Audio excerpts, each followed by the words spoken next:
The woods. They seem to be so mysterious to mankind. What is it about the shadows just beyond the tree line that freaks us out so much? Welcome back to the swamp, my friends, and welcome if you're new. Today I'm going to be sharing some creepy and downright strange deep woods horror stories that'll freak you out tonight. If you have a story that you would like to share in a future episode, be sure to submit it at swampdweller.net or on Reddit at r/thedarkswamp. I'd love to see your story and share it with everyone here in the swamp. Now, without further ado, be sure to double slap that like button to make sure it really felt it, and be sure to subscribe if you're new, and get ready for these creepy and downright strange deep woods horror stories that'll freak you out tonight. What Park Rangers in the Great Smokies Won't Tell You, by horror writer 1717. I was a park ranger in the Great Smoky Mountains in Tennessee. It wasn't a bad job. The scenery was amazing. I loved to drive up Klingman's Dome overlook and watch the sunrise. Anytime there was a thunderstorm, I headed for that overlook. One of the best things about the job is the autonomy. Being left alone to do whatever you want is kind of excellent, but it doesn't come without its downside. This park is massive, over 1 million acres and 11 million people visit annually. I found out the hard way why the park closes at night though. If you've never driven through the Great Smokies on a cloudy, moonless night, you've never experienced true soul-crushing darkness. Do you know those extremely bright LED lights that so many trucks have on the front of their grille blind you when they drive towards you? Yeah. Our trucks don't have those. We have regular lights, the old, dull, yellow glow. The ones that make you wonder if your battery is going dead or if you'd be better off shining a flashlight ahead of you because you would probably see more that way. The AM radio in the Ranger truck spews out static-filled country garbage. It would be easy just to turn it off, but sometimes I feel like it's my only company on the endless black ribbon of road that runs through this sea of darkness. One thing this job gives you plenty of is time to think. And sometimes that's not always a good thing. I slam on my brakes to avoid hitting a deer. It glances at me, then continues to strut across the road in no hurry. "You're welcome," I yell out my window. The deer doesn't even pause. I swear the animals around here think they own the place. I think that with a chuckle. Just to make my life more interesting, it starts to snow. In ordinary places, that's not much of a problem. In this pitch black mountain, it could quickly become an issue. It usually doesn't snow here, but there's a call for concern when it does. Most times it's a freak occurrence and comes fast and heavy. This time is no exception. Within minutes the road is covered. Already low visibility has been reduced to nearly zero. And of course it starts when I'm furthest away from the station, right in the middle of nowhere. I slow to a crawl, knowing it will take me forever to get back, but at least I'll get there in one piece instead of sliding off a mountain to my fiery, gory death. I hope. I turn on my windshield wipers in a futile attempt to keep visibility. They work almost as well as the radio, honestly. The defroster and the wipers fight a losing battle against the onslaught of snow. I would just pull over and wait it out, but out here I don't want to end up buried in snow for days waiting for someone to come plow me out. Each station has one snow plow. I don't remember when it was used last. Suddenly I look out the front of the truck and remember that I am actually driving the only truck with the mount for the plow. Translation, I need to get back because there's no one coming to get me. As that positive thought rattles through my head, I come to a turn I see just in the nick of time. I have just enough time to wrench the wheel hard to the right and stay on the road. My tires and the deepening snow disagree on which way the truck is going and I end up sliding toward the edge. I jump on the brakes in a panic, causing them to join the direction argument. In the end, momentum wins. I slide closer to the rail that I know won't keep me from diving hundreds of feet to my death. I'd love to say that my life flashed before me, but all I could do was see that damn snow. I'm going to die surrounded by irritatingly blinding white snow. With nothing else to do, I close my eyes and pray. Time slows as I begin to bargain with my maker. The usual stuff. I'll be better, I'll give my life to the church, I'll become a priest, a missionary, whatever you freaking want as long as you save my life. I felt a heavy thump. This is it, I think. I'm going over the edge. As a desperate last-ditch thought, I opened my door and threw myself out into the road. I land hard, like a belly flopper on asphalt. The wind escapes my chest and refuses to come back. I lay there rocking back and forth in the cold on the white road, hoping that, by some bizarre twist of fate, someone else doesn't come along and run me over. Seconds turned to minutes as I lay there watching the snow in its relentless downpour, waiting for my breath to return. Eventually, I come around and painfully rise to my feet. The truck sits idling as if nothing has happened. I reach in and put it in park, feeling embarrassed and stupid for getting myself in such a panic. I grab my flashlight and go to the front of the truck to see the damage. I'm surprised to find the front bumper sitting 4 feet from the rail. I know I hit something, I say to myself, examining the fence and finding it undamaged. I turn the light to my bumper and find it's been bent slightly at the end. My light flashes back and forth between the entire guardrail and the damaged bumper. What the hell? As my brain wraps around this puzzle, another piece falls into place. I see patches of hair on the bumper and red in the snow. As I pursue the matter, I know the imprint of a large animal lying in the snow in front of my truck is probably not the best idea to investigate. I pull out my phone and take a picture. The impression it made was massive.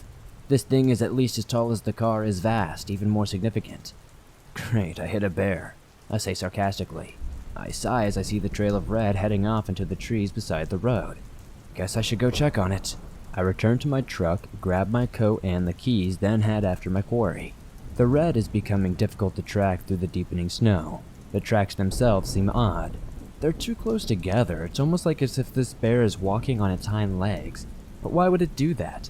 Did it hurt its paw or something? I approach the edge of the woods, still following the red tracks. I don't want to go too far into the woods. I'm hoping I can catch a quick glimpse of the bear alive and well, looking a paw, but otherwise okay. Trekking through the dark woods in a snowstorm isn't part of the plan to keep me alive long enough to retire. As I follow the tracks further, I notice something else about them. They don't look like bear's tracks. If I would say they look like anything, I'd say more like large dog tracks. But they're way too big to be any normal dog I've ever seen. Even for a Malamute or a St. Bernard, these are massive. I step into the woods, not intending to go much further, and flash the light around a little bit. I notice the path continues going slightly uphill. Nope, I say. Not tonight. I turn and head back to the truck when I hear a low, guttural growl. I slowly turn around and see red glowing eyes staring at me from behind a tree. I shine the light in the direction and see that there are tracks that lead right up to a tree that hides all but the eyes of this creature. It's massive. The eyes must be 8 feet off the ground. I've never seen anything like this, and I still haven't seen it. Just the eyes at this point. In my terrified stupor, I do the least likely thing possible. I pull out my phone and take a picture. The flash makes it blink, but also appears to make it even more angry. It starts toward me. I would love to say that I was calm, relaxed, and collected as I returned to my vehicle and was on my merry way, but that didn't happen at all. I screamed and turned to run, but my boots were slippery and I fell, nearly hitting my head on a rock. As I gain traction and speed, I hear heavy footsteps behind me. No need to turn and look, I know it's coming after me. Oh dear God, oh dear God, oh dear God, oh dear God. I know I'm not going to make it. I do the one thing I don't want to do. I glance back. A massive mound of fur is galloping toward me, its red eyes glowing with malice. It's coming so fast that it'll overtake me at any second. No matter how fast I try to go, there's no way I'm going to get to my truck. My panicked mind runs through a myriad of options. From just give up to turn and command it to stop to throw the flashlight hoping it will fetch it and give you time to get inside the car. The moment of truth arrives. I'm almost to the truck, but I can feel its hot breath going down my neck at this point. I'll never make it around the corner. I'll try to think back to all those dinosaur movies I've seen and how they escaped. My mind reminds me that many of them ended up as a dino snack before the film was done. I sarcastically thank my brain for the happy thought and chose the one tactic that the movies always seem to show to be successful. I slid under the truck. I'm barely on the ground until I hear a loud bang. The car lurches to the side. A massive snout shoves itself far under the truck as it can, and it sniffs. I try to ease my way out from under the car, but the nose disappears and reappears on the other side. This time there are also claws pawing at me, trying to get a hold of me. I shimmy away from them only to have them show up on the other side. Back and forth we go, like a demented seesaw. Front, back, sides, wherever I go, it's right there trying to grab me. After an eternity of this game, it tries something new. The paws disappear and I feel the truck springs compress. It's climbed on top of the truck. Shoot. Now can see no matter where I go. I test my theory by shining my flashlight toward the back of the truck. It instantly appears and tries to shove its snout under, snapping at me. I push further toward the front. It returns to its vanguard on top of the truck. I lay as still as possible for an eternity, trying not to move, barely breathing, hoping it will lose interest in me and return to the woods. My waiting game ends when I realize the snow is almost up to the level of the truck's frame. I'm going to lose visibility soon. I know I need to do something. I come up with a desperate and stupid plan. I shine my light at the back of the truck, causing the creature to jump down and claw at me. At the same time, I dig some snow away from the front of the car to regain visibility. Then I do the same in reverse. I shine the light at the front and dig at the back. Next, I execute the most desperate and stupid part of my plan. I threw the lit flashlight toward the front of the car and it bounces near the guardrail, and for a moment it looks like it's going to hit and bounce back. I freeze in fear as it takes one more bounce, then disappears over the side. The creature leaps down but doesn't shove its snout under the truck. It jumps the guardrail and disappears. I gasp in astonishment that my plan has worked. I lay there and marveled for a second. Then my mind kicks my ass. What the hell are you still lying here for? Get in the truck! I jump up, hitting my head on the car's underside, then roll up on the driver's side, yank on the door, and of course it's locked. I fumble with my keys just like I've seen in every horror movie ever. I wondered how those people could suddenly forget how to use a key, and now I know. After several failed attempts, I finally opened the door and threw myself inside. I started it up, slammed it into reverse, and hit the gas and nearly did a complete 360 as the tires fight for traction in the snow that has accumulated around. I take a deep breath and compose myself before giving it a little gas, just enough to get moving and get myself back on the road. This leads me to my next problem. The road is gone. All that remains is a blanket of white. Sweat forms on my brow as I start down the road, steering by measuring the distance of the trees to the bank spot that used to be a road. I crawl down the mountain this way, slowing to a near stop whenever there is a curve.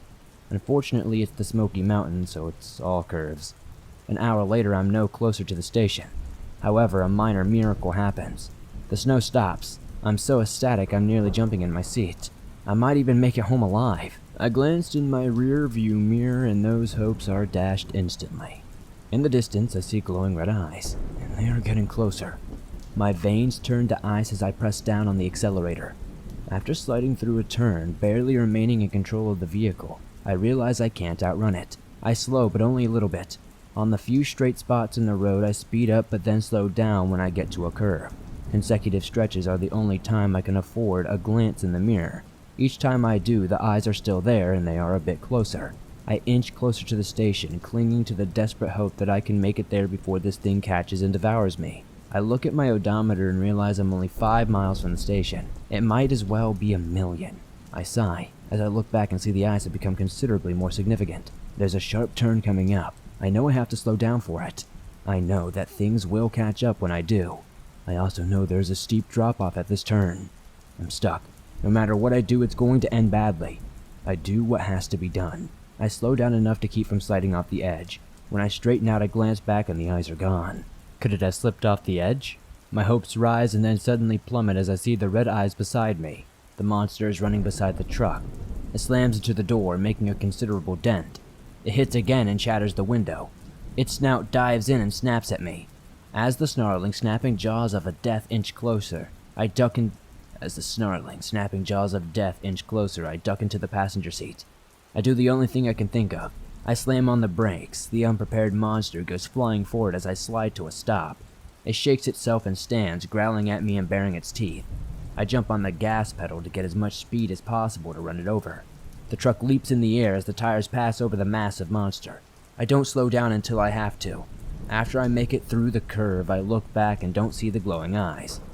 I hazard a glance out the window and see nothing but snow. I can't trust the quiet. I'm so paranoid, I'm shaking, and at this point I think I'd rather see the blasted beast just to know where it was rather than this ungodly suspense. After a few minutes and many more glances back, I finally let myself relax. I'm only a mile away from the station, and I can't believe I made it. The truck explodes from impact. I feel like a bulldozer has rear-ended me. I wrestle with the steering wheel as I'm hit again. The car is moving faster even though I'm standing on the brakes. I look back and see the monster. It's pushing me.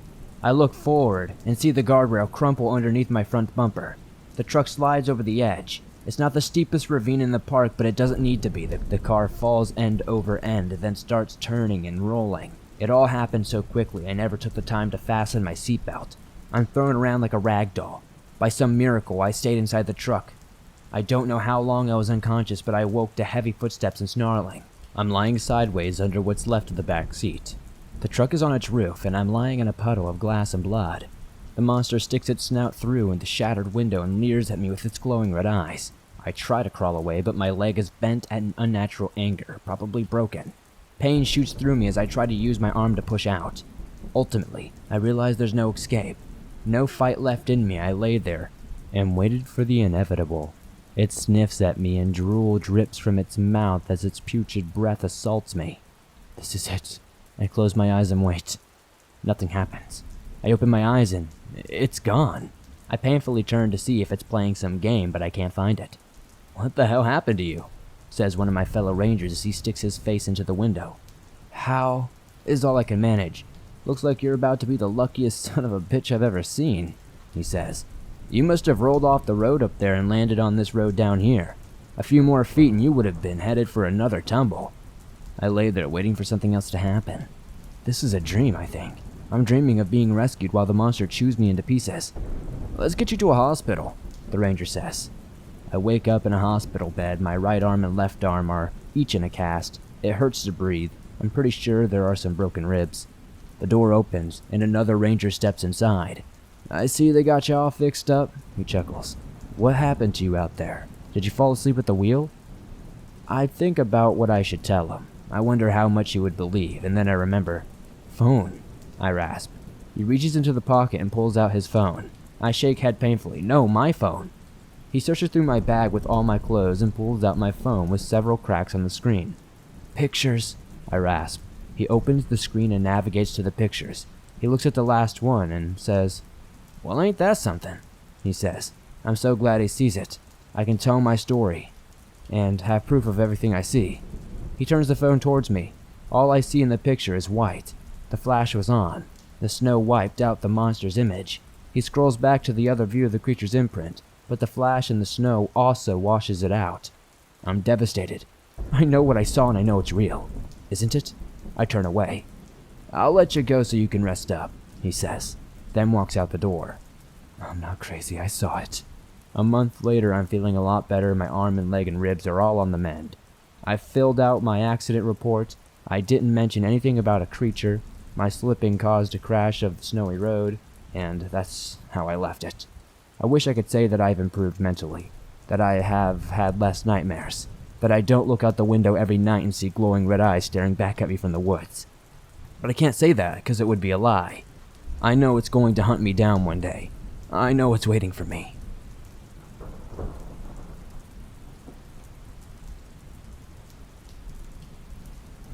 I used to be a park ranger, and I discovered something disturbing in the woods. By Horror Writer 1717. I'm sharing this as a warning. There are things out there that you don't know about, and you don't want to know about them either. Stay away from them. Don't go looking for them. I'll tell you my story in hopes that it will quench your curiosity. It was a night just like any other night, at least lately. I had barely arrived at the ranger station, and we had 4 calls of vacationers' homes that were getting broken into. Here in the West Virginia Wildlife Preserve, people think that just because they plant some houses, the animals should know how to respect boundaries. That's tough when the animals were on a massive plot of land where they have never been hunted or threatened by anything other than a giant animal. Folks seem to think this is a great vacation spot for them. They don't realize it's also a great vacation spot for the animals as well. I hopped in the company truck and started toward my first destination of the night. An elderly couple had been terrorized by a deer that apparently broke through a sliding glass door. They managed to trap it in a side room and needed help releasing it. I got elected. When I got there, the vacationers looked like the ones caught in the headlights. They were still wide-eyed, and I could tell they were in some sort of shock. I had to get them into another room and close the door. Once they were out of the way, I found the closest entrance to the outside and opened it. Then I went to the room the deer was in. I slowly opened the door and was shocked to find the room covered in blood. The deer was lying on the floor panting. I approached it slowly, circling to open the doorway, hoping to give it an escape route. The closer I got, the more I realized this deer wasn't going anywhere. Its side was covered with claw marks. At first, I thought and pondered that potentially a coyote had attacked it, but the effects were far too devastating. They were large enough to be caused by a bear, but the individual claw marks were far too apart. I'd never seen anything like this. If I had to compare it to something, I'd say Freddy Krueger sliced it up. When I approached it, the deer's eyes went wide, but it didn't jump up and run. I took this as a bad sign. Its breath came in ragged gasps as I struggled to roll it over. Once I did, it was my turn to struggle to breathe. Its entire side was torn to shreds, but that wasn't the worst part. There was a large chunk that was missing. I examined the wounds and found a bite mark where the missing flesh should have been, but the bite marks were massive. If it didn't challenge the laws of nature and my sanity, I would have said a shark bit it. But blood poured out of the side and the deer struggled to draw breath. I stood and left the room, leaving the poor creature to have some sort of dignity in a private death. When I went back in, it was still. I took pictures with my cell phone and tried my best to carry the creature out without making much of a mess. After loading it on the back of my truck, I went back inside and talked to the vacationers. When I opened the door to their room, the woman's eyes grew wide and she started screaming. The man's eyes were the size of saucers as well. I approached them slowly with my arms outstretched to try to calm them down. It seemed to have the opposite effect. They started climbing the furniture and clawing at the walls to escape me. I decided to back away and give them some room. "What's wrong?" I said. The man pointed a shaky finger at me. You're covered in blood," he said. "The deer got you," the woman said. "You've got rabies, or worse," the man said, keeping his distance. "I'm sorry, folks," I said. "This is the deer's blood." "You killed it just for breaking in?" the woman said. "No, it was already injured. I just took it to my truck." The couple seemed to settle down and considered this. "So you don't have rabies," the man said, slowly looking me up and down, "or anything else," the woman said, hiding behind her husband. "No, ma'am, I'm fine." She took her turn eyeing me up and down, I assumed looking for wounds. Satisfied, they asked me a few questions. "So, what killed the deer?" the man said. "I actually have no idea," I said truthfully. Having just gotten them calmed down, I didn't want to send them back into a panic with some sort of conspiracy theory. "It was probably just a coyote," I said. "A coyote?" the man said, diving back into the pool of panic. "Or a bear," I said, trying and failing to calm them. "A bear?" the woman said, diving after her husband. "You know, folks, you've had a traumatic night," I said. "I can't tell you what to do, but if I were you..." "We're leaving," the woman said, dragging her husband out of the room. "That sounds like a good idea," I said. And then, like an idiot, I added, "I hope you enjoyed your stay." They either didn't hear me or ignored me. Either way, it wasn't long before I heard a car start and roar away from the house. I went back into the room where the deer had been trapped and started working backward, trying to find out just what had happened. It wasn't hard to pick up the trail. It had been bleeding badly. Seeing the bites and claw marks made that fairly obvious. I tracked back through the kitchen and through the smashed glass door. Once outside, I turned my flashlight on. The trail was a little hard to follow outside, but not too much. I could still see drops of blood beside its tracks, and I followed them back toward the pond behind the house. I approached the pond and saw signs of a struggle. This must have been where the deer was initially attacked. There were other tracks with the deer, but they didn't make any sense to me. They were large, much too large to be any animals I knew. Their shape was odd as well. If I had to call them anything, I would have called them duck prints, but massive. More significant than any duck by any means. A giant duck with sharp teeth. I think I'll leave that out of my report, I thought to myself. It suddenly struck me that the tracks were potentially a man with swim fins on his feet.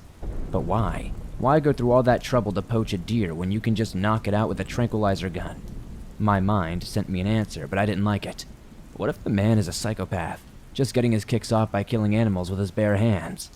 I thought about that. There is a mental hospital in the neighboring county, and I wondered if maybe one of their patients had taken an unsanctioned leave of absence and was trying to keep it quiet. I didn't like the thought of that at all, actually.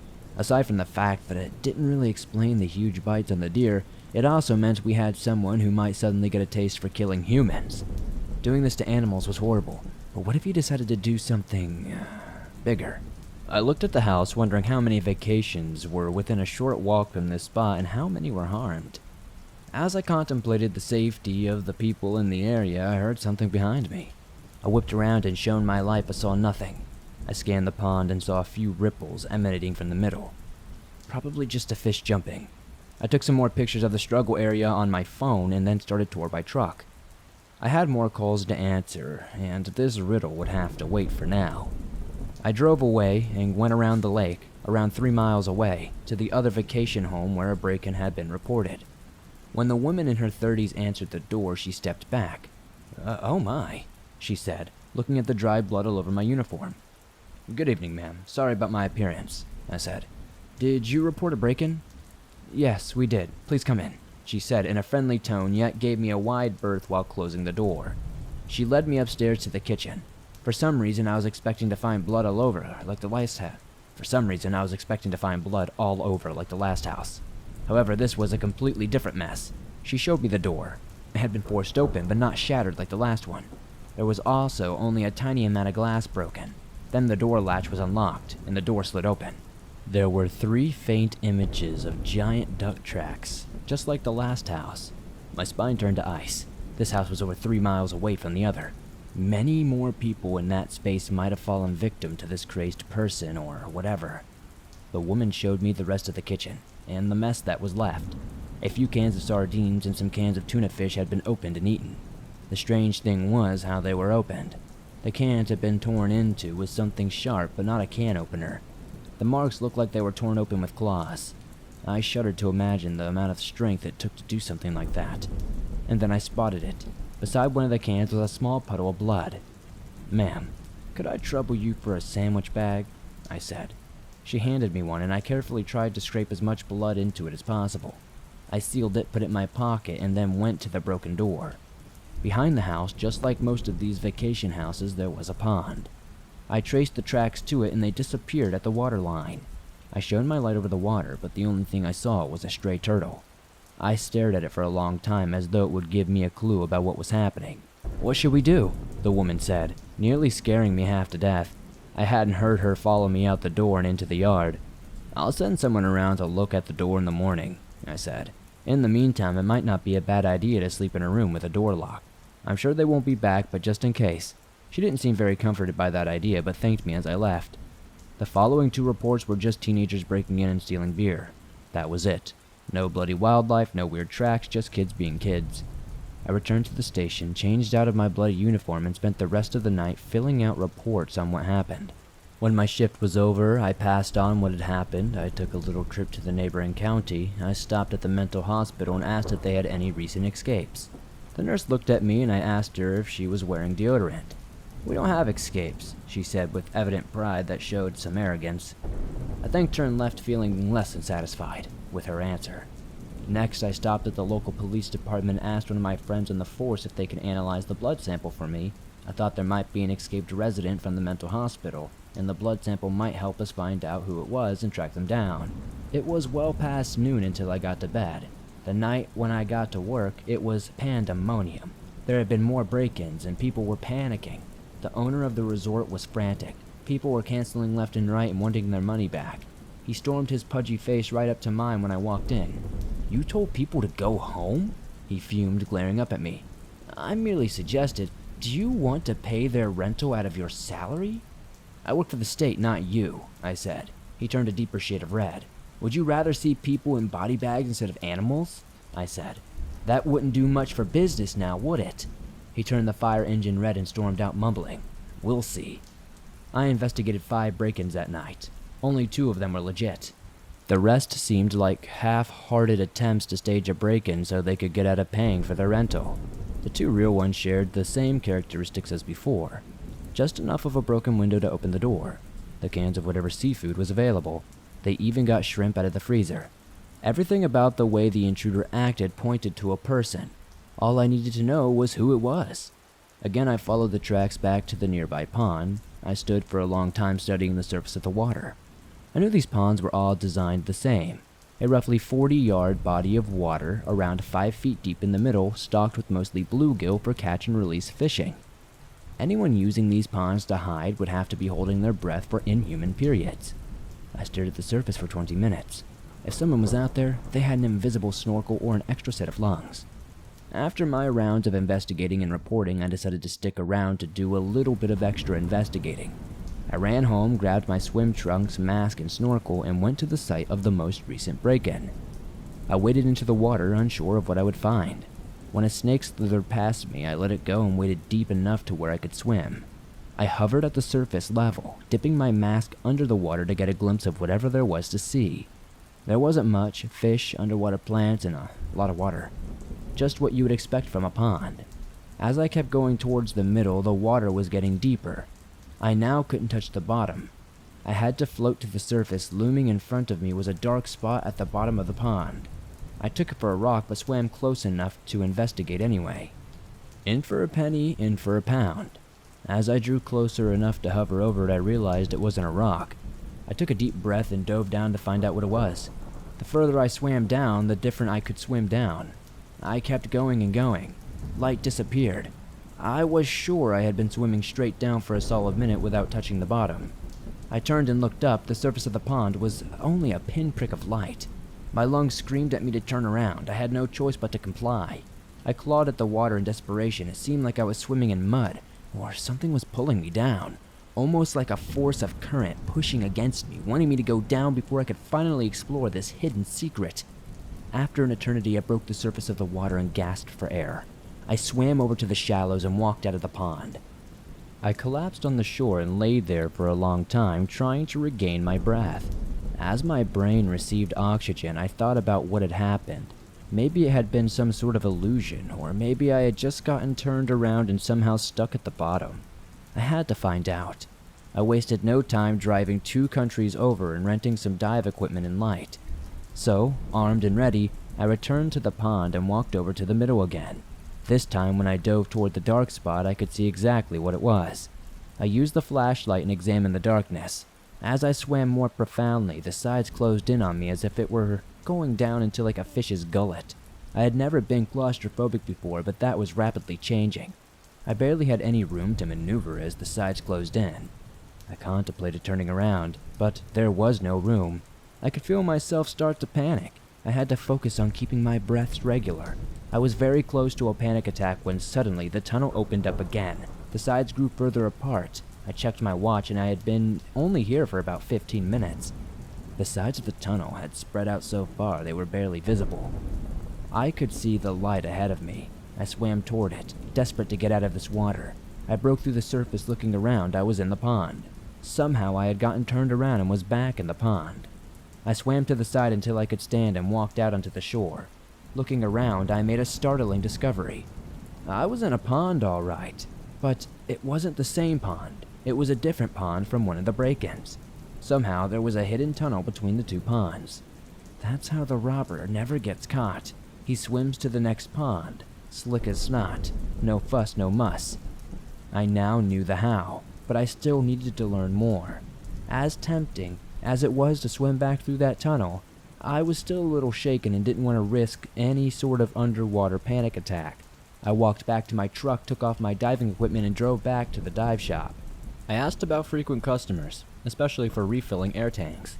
They told me they had a few regulars that came in every weekend, but no one knew, and no one who refilled more than once a week. I asked if there were other dive shops in the area, and they told me the next closest one was about 100 miles away. I went home frustrated. It wasn't making any sense. He would need air to swim back and forth through the tunnel, which was his escape route. I was sure of it. I tried to sleep through the afternoon, but my mind wouldn't let me rest. It was working at an impossible puzzle of how a robber was getting air. I borrowed a couple of trail cams and set one up at each pond. I needed to see if he had some new tank system or something. I also wanted to identify him and shut him down fast. I made sure to stay away from those ponds that night so he would feel free to do his thing. In the morning, I gathered the cameras and took them home. I downloaded both memory cards before watching the video. Just as the second download was finished, my phone rang. "Hello?" I said. "Hey John, it's Steve. I got the results in that blood you gave me the other day." "Great," I said, hitting the play button on my computer. "Were you able to get a match on any hospital records?" Not exactly. Why not? I asked as a ghostly green image appeared on my computer. The image was blurred, but it was the size of a man walking upright toward the camera. I clicked on the next slide and froze at what I saw. Well, the blood you gave me came back as reptile DNA. I registered the words he said in my mind, just like I registered the image on my computer screen, but I couldn't place them in reality. Are you there? He said into the phone. Yeah, I'm sorry, I said. Can you send me a copy of your findings to my office? Sure, no problem. Thanks, I appreciate it. You helped me figure this out. Anytime. He chirped before hanging up. I hadn't taken my eyes off the computer screen the entire time. No matter how long I stared at it, I couldn't make my mind acknowledge it was accurate. Standing there, large as life, was not a man in a wetsuit. It was a creature. I could see the wide mouth full of sharp teeth that looked precisely like the bites in that deer.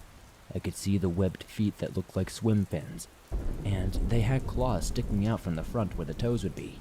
I saw the razor-sharp claws on its webbed hands. It was a full-on nightmare staring at me in the face. I sat back and thought for a long time. Then I printed copies of the images and put them in an envelope. I rushed to the station to share my information with my fellow rangers. As I was showing them, their faces ranged in emotion from shock to disbelief to outright mocking. As I went through my investigation, the timeshare owner walked in. What are we all looking at? He asked, eyeing me contemptuously. It seems like John has solved the case of the break-ins, one of the rangers said. The owner approached. He picked up the lab report and read it, then stared for a long time at the picture. Do you know what this is? He said absently. I don't know yet, I said. I've never seen anything like it. He turned to me and smiled.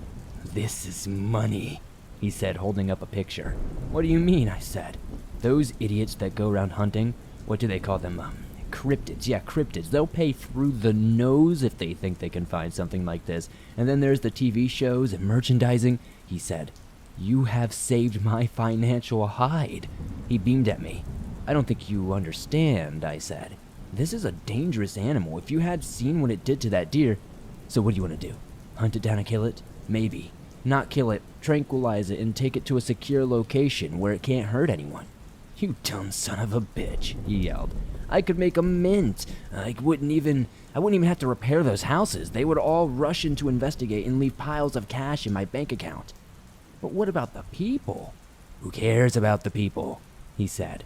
Throw them all out. I've got the chance of a lifetime beating on my door, and you want to flush it all down the toilet because you're scared of someone breaking a nail? He was breathing hard and staring up into my face. The air was charged with fury, his and mine, and then a sudden calm came over him. Charles, he said, addressing the lead ranger, isn't this a wildlife preserve? Yes it is, Charles said warily.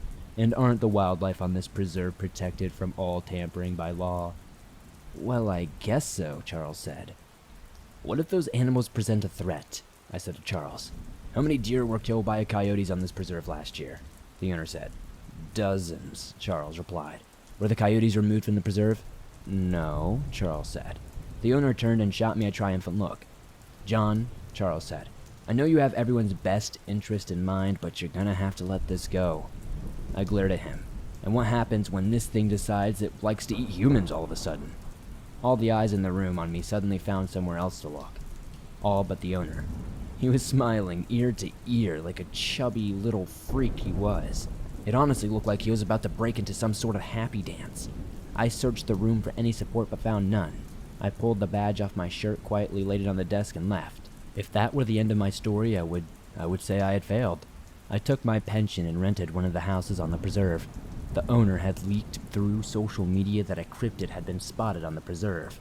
As he had guessed, the cryptid hunters and TV crews came in droves, renting everything in sight. My goal was different. I already knew it existed. I learned how it got around without being detected. I stayed at one of the break-in houses. Every night I took a giant tuna I had bought fresh that morning and laid it outside next to the pond. I sat in the dark living room and watched the first night as it approached the fish with more caution than curiosity. After sniffing at it for a long time, it grabbed it and dove for the pond. Each night after, I laid out a fish and the creature became less cautious. It was being fed, and the media frenzy was starving. The hunters had found nothing. There were no sightings as long as I provided it. Everyone had their cameras set up. A few who roamed around left me alone, and then they saw someone in the house. I guess they thought I was another cryptid hunter and respected my privacy. As the number of sightings stayed at 0, they started turning on the owner, calling him a fraud. His reputation was plummeting. After a week with no sightings, people began leaving. In desperation, he did the wrong thing. He hired an actor to dress in a creature suit and roam around. Of course, the Hunter's show saw right through this and destroyed what was left of his reputation. I rented the house for 2 weeks. Between the rent and the fish, my money was running out quickly. I had to keep the people safe, but what would happen when I stopped feeding them? I managed to clear most of the people so they would be safe, but what about my fellow rangers? What would happen when it came desperate? When the starving creature no longer had houses full of food to break into? I had 3 more nights until I had to leave, and then I would be out of money entirely. The preserve had become a ghost town. As far as I knew, I was the only renter left. It was finally decision time. I sat staring at the giant tuna on the table with a bottle of bleach. Let it live and see what happens, or kill it. I thought about this for a long time. Both options had merits and consequences. I chose the third option, a much more dangerous one. I took the fish out, laid it where I usually did, then backed up a few feet and stood there. Over an hour had passed before the water stirred. I saw the head and eyes of the creature appear as it headed toward the fish, and then it stopped. It had seen me. I made sure to keep still with my arms at my side. It slowly approached and stood. It was a few feet away from the fish in between us. It studied me and sniffed the air, then became agitated. Perhaps it had smelled my scent before as a pursuer. It let out a soft hiss, bent down, took the fish, and kept its eyes on me the entire time. Then once it had its meal, it did the most incredible physical display I'd ever seen. It leapt 20 feet into the air and landed perfectly, right in the middle of the pond before leaving no splash and diving away. I let out a breath. I didn't realize I'd been holding and collapsed to the ground. I was shaking. Once I had recovered, I went back inside and fell into a fitful sleep. That was the only part of my plan. The next night would decide who lived and who died. I did exactly like the night before, minus the fish. The creature approached, stepped up to me, and looked around for the fish. I showed it my empty hands. It sniffed them and growled. Having smelled the scent of fish, it looked at my hands and I wondered if it would bite them off as a substitute. It hissed at me and hissed at my face. I saw it flexing its claws the whole time. I stared into its face, those massive razor-sharp teeth, and swallowed hard. I did all I could do to stay still, to show that I wasn't a threat. My heart hammered in my chest. It opened its jaw and showed me those horrible teeth. Its breath was a horrid stench I'd never smelled and hoped to never again. I closed my eyes, not knowing if they would ever open. Seconds fell into minutes, and I opened my eyes and was alone. There wasn't even a ripple in the water. I sighed. My decision had been made. I had shown restraint, and I would like to do the same. I went back inside, packed, and left. I could only hope and pray that the remaining people, including my former co-workers, would be safe. I went home and slept restlessly. In the morning, there was a report in the newspaper on a break-in at the wildlife preserve. The only thing that was taken were cans of tuna fish. I smiled ruefully and wondered how long it would stay that way. If you're reading this, don't go looking for this thing. If you see it, please don't tell others about it. Just leave it alone and hope for the best.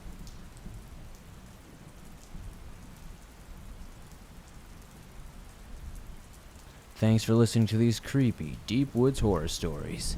These park rangers are seeing some downright strange things out there in state parks, and I wouldn't want to be one of them, and I'm sure you wouldn't either. As always, if you have a story that you would like to share in a future episode, please be sure to submit your encounter at swampdweller.net or on Reddit at r/thedarkswamp. I'd love to see your story and share it with everyone here. If you enjoyed tonight's video, please be sure to hit that like button as it helps me out a ton. The more likes this episode gets, the more YouTube promotes it, and it helps the channel grow. If you're new, why not subscribe? I upload brand new videos almost every single day on all things natural and supernatural. Are you on the go but still want to listen to your favorite scary stories from the swamp? Well, you can download them absolutely free from Apple Podcasts, Spotify, Stitcher Radio, and pretty much anywhere else you find your favorite podcast online. Thank you guys so much for supporting the swamp as always. We are very close to hitting 300,000 subscribers, and I would love to try to hit that before the end of the year. So if that subscribe button is still red, be sure to karate kick it until it turns gray, and be sure to turn on notifications to never miss a new Swamp Dweller episode. I'll see you all soon with another creepy episode.